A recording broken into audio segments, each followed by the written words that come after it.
Rugby World Cup 2027. We don't know who'll be coaching the All Blacks at this present time, but we do know who they'll be playing, where they'll be playing, and when they'll be playing. The schedule was released today. Elliott Smith joins me. Elliott, it was sitting there on a plate with rugby. They could have opened this tournament with the All Blacks Australia, but they've gone with a different game. It was, and a lot of speculation that they would have opened the tournament with that in Perth and start things with a real hiss and a roar, but instead they've decided to start not necessarily with a whimper, but perhaps not the fireworks that many would have expected. They've decided to open with the Wallabies playing Hong Kong in Perth on the opening night, October 1st next year. Then the All Blacks play again in Perth that following afternoon, but they play Chile on that second afternoon, Saturday afternoon. So they've decided to keep their powder a little bit dry.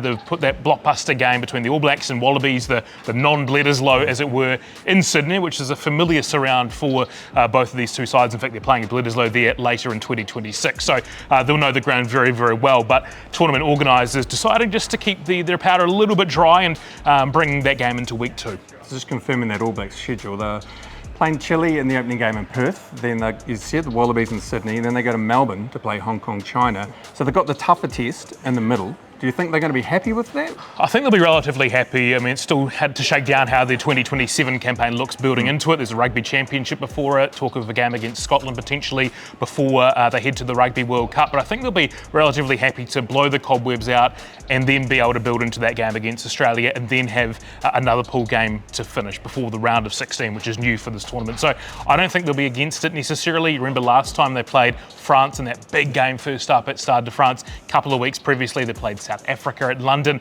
It was 2 big games in a row. I think they prefer just to have a little bit of ebb and flow. We're, of course, putting ourselves in the mind of an All Blacks coach that doesn't have the job as yet, but I think from a wider perspective, I think the All Blacks will be happy with that ebb and flow to a tournament rather than coming out guns blazing and not having another, dare I say, big game for a few weeks after it. And kick-off times, obviously it's in Australia, so we're not getting up early in the morning, but it is actually an early kick-off for that opening game. Very friendly for New Zealand audiences, 1:15 in the afternoon in Perth, which translates to 6:15 New Zealand time, and in fact all their pool games are really friendly for New Zealand audiences as well. Their game in Sydney is at 5:10 local time, that's 7:10 Saturday night in New Zealand, and their game in Melbourne on a Friday night is just after 7 o'clock as well in New Zealand time. So from a New Zealand perspective, you really couldn't ask for much better in terms of that primetime audience.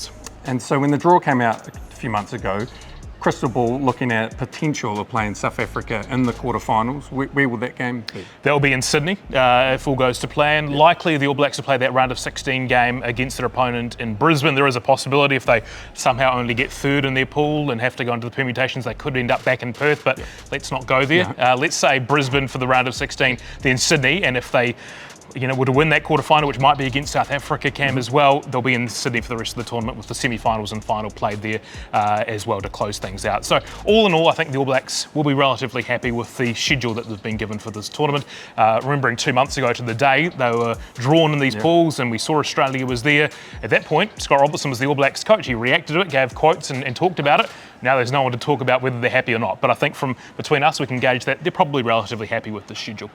Cool. So the tickets go on sale later this month. You can see all the coverage, NZ Herald and Newstalk ZB.